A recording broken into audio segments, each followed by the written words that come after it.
Good evening and welcome to the smoking section. Tonight I'm Emily Ouija, this is Stephen Helfer, and we have Keldin as our guest again. Welcome, Keldin. Thank you.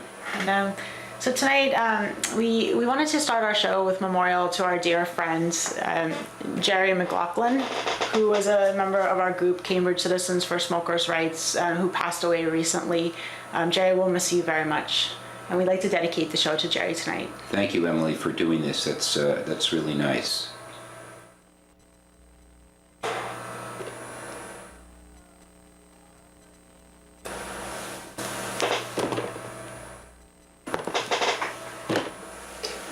That's a really good photo of Jerry too. It is. Yeah, it is. Did you read the obituary? I did. I read it, and I actually learned a lot of things about him I didn't know. I didn't realize that he was a veteran, a Vietnam veteran. Did you realize? No, that? I had never heard that. I didn't know much about Jerry. Period. Frankly. Mm-hmm. It's true, and we hadn't actually seen him for quite some time. I hadn't seen him for quite some time. That is, I think you had seen him more recently than I had, but he was always, I think, a valuable member of our group. And one memory I have of him in particular is just that he would, he knew that I was just interested in he knew that I liked to read and I was interested in various subjects, and he would actually just mail me books to my house sometimes, unexpectedly. I'd come home and there'd be a package from him with just a book about something, a book about ethics, or I'm trying to think what else, about mental illness, just various subjects that he thought I would find interesting, and I just always thought that was really thoughtful and really sweet. Yeah, and he would also call the show. He would. Oh, did he? Yeah. I never saw him call the show. Well, he seemed to call the show in the past, but not that much recently, and he was very outspoken in helping us fight the proposed park smoking ban, and raising the age to 21, and the public housing smoking ban. He was. That's right. I remember he was a resident of public housing in Cambridge himself, and I know that one thing that really bothered him a lot was when they banned smoking in public housing in Cambridge, and I remember talking to him about that on numerous occasions, and it's just really a sad thing to me that in the last couple years of his life it was something that bothered him a lot. Right, and especially if you consider the fact that he was a Vietnam vet. Yep. I mean, all Jerry wanted to do was be able to smoke a cigarette in his apartment. Yep. And and he was really a very ethical person, a very thoughtful person, Yeah, I know. very intelligent. I think it just bothered him on a very basic, I want to say almost ethical level, just the fact that someone would tell him what he could do in his own apartment. he never said, well, I'm a Vietnam vet, I shouldn't be hassled this way. I never knew he was a Vietnam vet. No, he never talked about himself in that way. He was very humble, I think. And but it's good he has a fairly large family, so that He does. Yep, he does. being put to rest, I guess they say, in Mashpee. I believe the service was on Monday already. So. Oh gosh, well that reminds me, because I said that I was going to send a card. Right. And a small donation to the wounded veterans. Sorry. No, wounded warriors. Wounded warriors. That's what it was. I was trying to say. Which is a pretty big. Which is a pretty big, organization right now. It is. And should I put the phone number on just for a bit? Yeah. And see if we get a few bites? So, Keldin, I'm afraid we've neglected you so far on the show. You've been left out of the discussion, unfortunately. I'm just pensive. I'm sorry that you lost an ally, and he seems like an ethical and well-informed one. Right. And just generally a good man. So. And he was pretty interested in a lot of subjects. He was. So yeah. So I'd like to dedicate this show to Jerry, and Jerry, wherever you are, just know that we're thinking about you. Thanks. So Keldin, since you're on the show, I actually have something I wanted to show you. So this is, I was recently watching, I think I was watching MTV or something, and I've noticed that they have these commercials now that are quite obnoxious from a group called the Truth Initiative, which is an anti-smoking group. And what's notable about the Truth Initiative is that I've noticed they're trying to kind of target this young 20-something demographic in their commercials, and I think they're really just trying to be hip, which is kind of pathetic. But so this commercial that I saw, and I'm gonna go to a screenshot of it. There's nothing more pathetic than trying to be hip, right? So That's very unhip. the commercial I saw was Basically, was by a definition. was a campaign that they have humorously titled Catmageddon. And it's basically it's centered around the fact that cats are popular in social media. People like cat memes and cat videos, so they decided they're going to create this clever campaign purporting that that cats are twice as likely to get cancer and die if their owner smokes. So it's basically this scare campaign targeted cutely and humorously at this 20-something demographic, saying all the cats are going to die on the internet if you smoke, basically. So I went to their website and I tried to find Plus it's in all caps. It's true. I tried to find any kind of source for their data. Oh, really? And I actually, on their website, they did not have any source cited for this campaign. Which doesn't surprise me because they don't seem to feel the need to. Emily, if I may interject. Sure, go ahead. The Truth campaign, I guess you call it. The Truth Initiative, I think it's called. Yeah. Is part of what's called the Legacy Foundation, and the Legacy Foundation was set up in the 1998 Master Settlement Agreement between the tobacco companies and 46 state attorneys general. And so this Legacy Corporation, or Legacy whatever, it has been, I don't know where they get their money. They've got maybe from, basically I think it comes from tobacco tax. They have a lot of money, but... A lot of money, yes. And so they've had this Truth Initiative for, and I mean, I think anything it's like, I hate to use the word, I hate to cite George Orwell because he's so oft cited these days, right? Not on our show. So. Not on our show. It's hardly a reason not to cite him. Well, perhaps. I'll forgive you. And he was a smoker, so... Oh, definitely, a very heavy smoker. But... In fact, they just erected a statue of him, I believe, outside of the BBC headquarters in London. And he has a cigarette in his hand, and I believe that it's also in an area that smokers happen to congregate outside the building because they have to smoke outside, so it's quite appropriate. Wow, that's quite a symbolic victory for your movement. It is. It's nice. It's very nice. Anyway. I would have suspected they would have put the kibosh on that. Right. I do think some people were opposed to it. Kids are going to see the statue. Yeah, Right. Anyway, sorry to interrupt you. No, that's quite all right.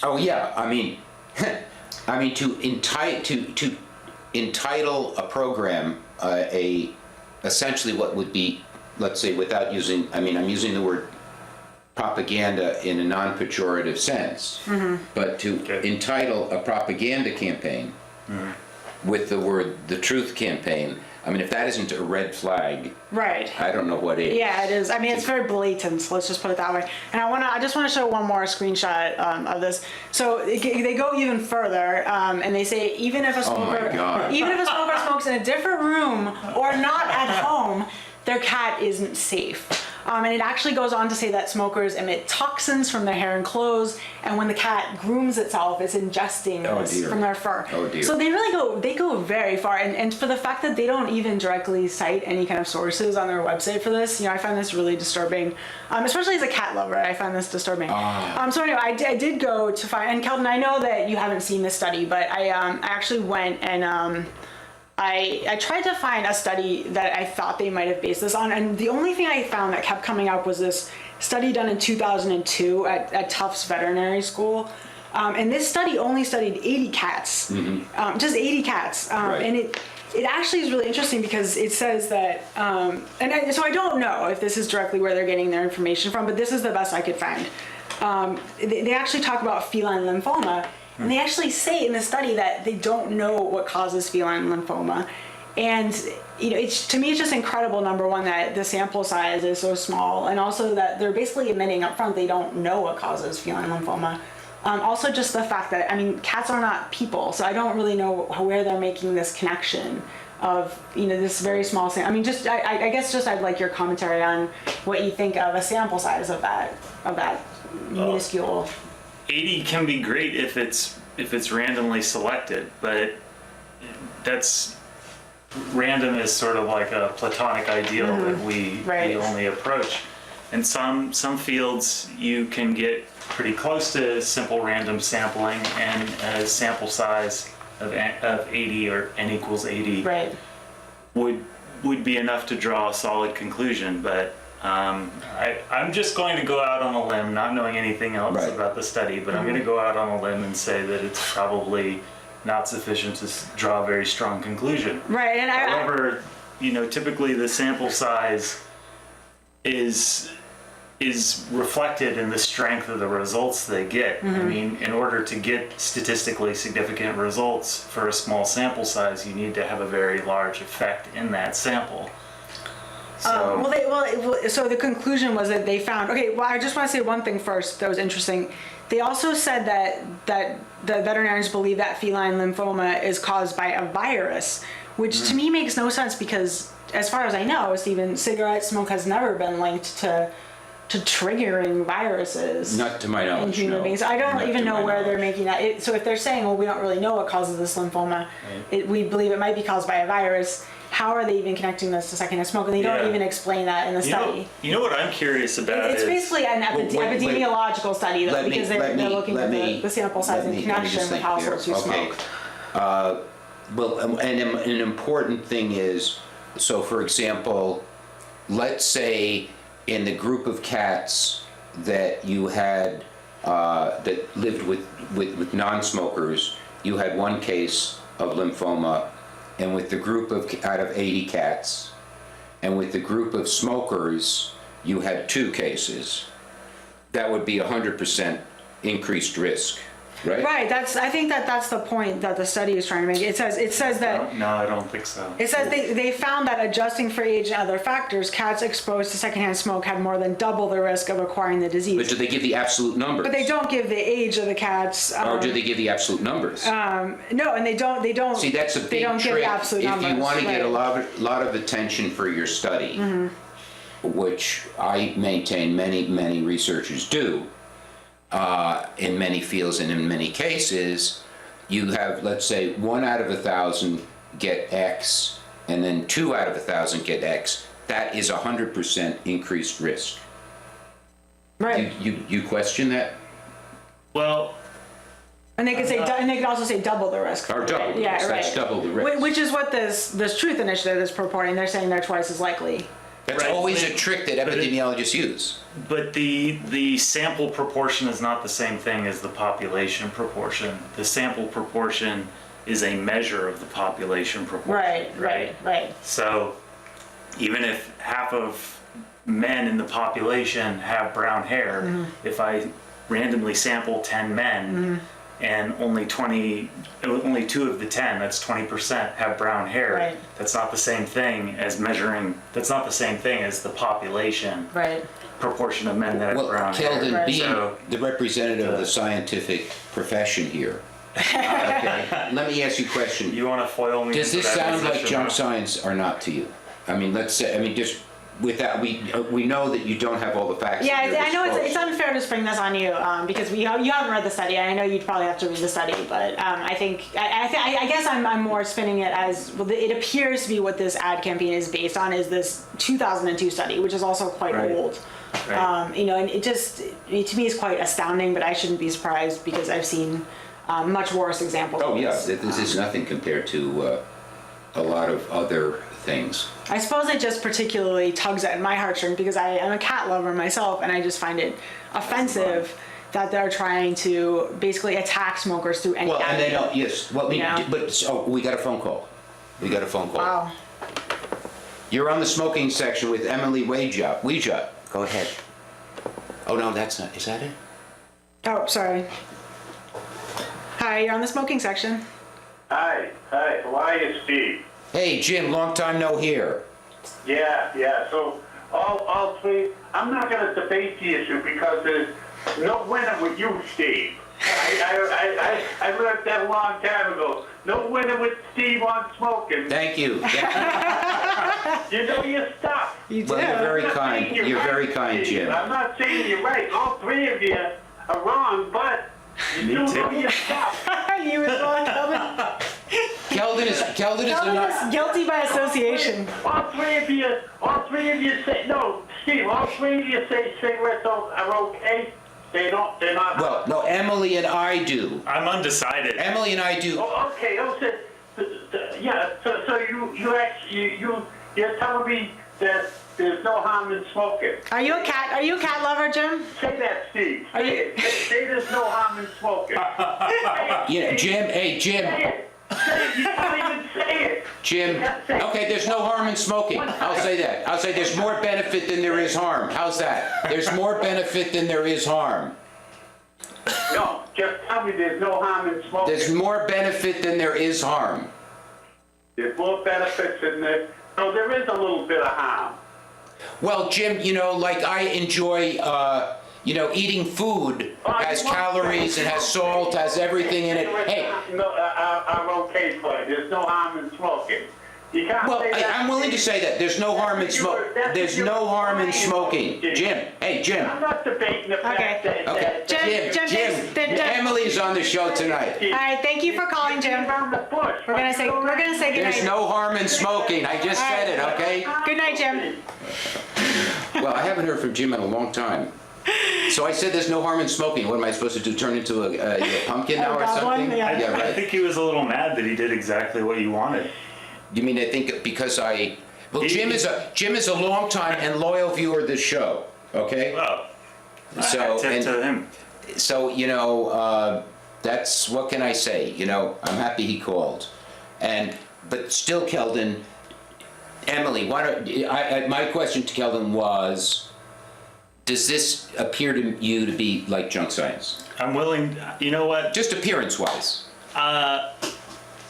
You are putting me on the spot, but I am quite capable of putting a certainty on a conclusion even when I don't know everything. That's Right, you can't. I mean, we not obviously knowing can't. everything is exactly what uncertainty is, Right. right? So, there's a lot I don't know, so the uncertainty is really high, but I can still give you an answer to that Do question. you if smell know the a rat? answer is. That's the question. I'm Yeah, gonna I say smell at this stage, I'm gonna say this is totally just to answer your question. Yes. There's a 1 in 3 chance that it is junk science by my standards. All right, Oh, good okay. enough. Okay. How do you like that? That's Good good. enough, good That's enough. good. This is the night of giving responses to questions that you didn't think could Yeah. be responded to. Well, I have a question for you, Kellen. I mean, how Yeah. ethical do you think it is as a scientist to base a campaign upon certain purported statistics, as the Truth Initiative is doing, but yet not have any kind of citations or sources on their website? Is that common practice that you think for ad campaigns of this type, or?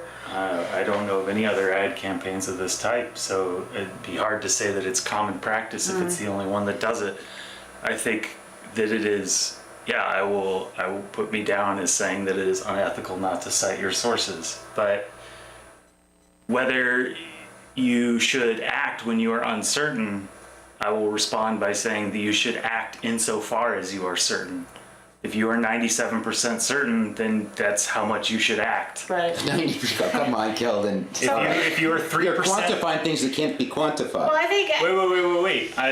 I'm not actually quantifying anything. I'm actually stating this in very general terms.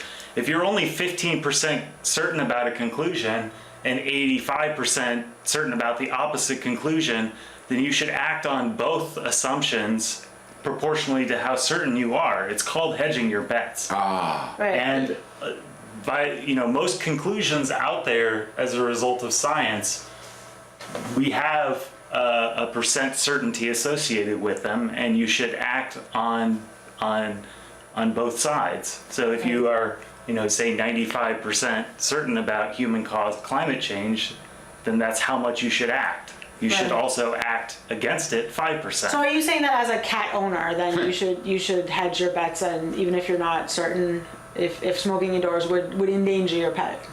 Well, in Maybe this you case, should you not don't have any smoke. numbers to work with. Right. So how are you going to modify your behavior? Right, there really is. We don't- there Well, really is. there is a number out there. It's double the risk, isn't there? The word There's- double. Right, there's there's That's a double number. the risk. That's a number, right? But as we were That's not saying. scientific. Oh, Right, it's not but scientific. as we're saying, we're looking at this data and we're just seeing there's really just not a lot of data. It just, to me, it looks like a large, wide-scale study has not been done of cats, proportionate to the population. I mean, there must be millions of cats in America. you know, if they did a, you know, a 20-year long 100,000 cat study, maybe we might get some better numbers. You can still draw a conclusion about the whole population. It just comes with error. With error, right? okay. It's like when you poll people about an election, right? There's a margin of error. Right. That margin of error comes from the fact that you are taking a sample of everyone to try to measure Okay. everyone. Yeah. The sample, you're taking a sample and trying to represent the population. Right. The difference between those two things is Right. where the uncertainty comes from, the error. Right. So yeah, you can, if you get a 80 cat sample and you have some proportion of cats that get, was it lymphoma? Yeah. Right? Lymphoma. You can draw a conclusion about the entire population of cats, Right.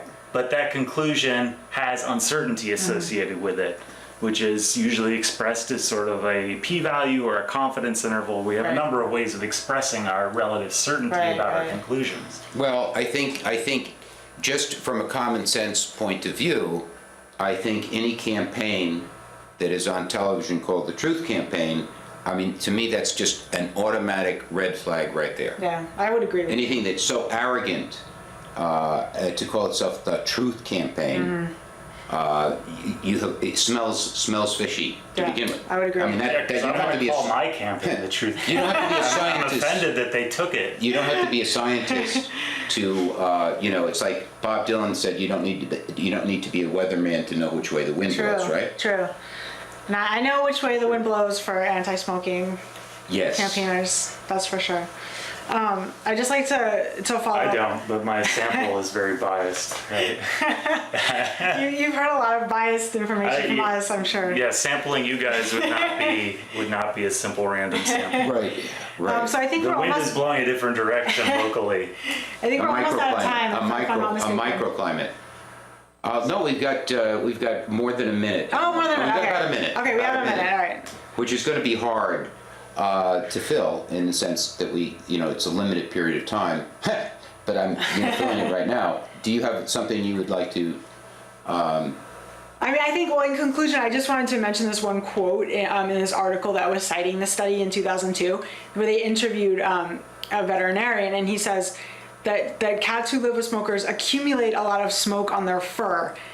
In a clinic, if a cat comes in, you can tell it's living in a smoking household because it smells of smoke.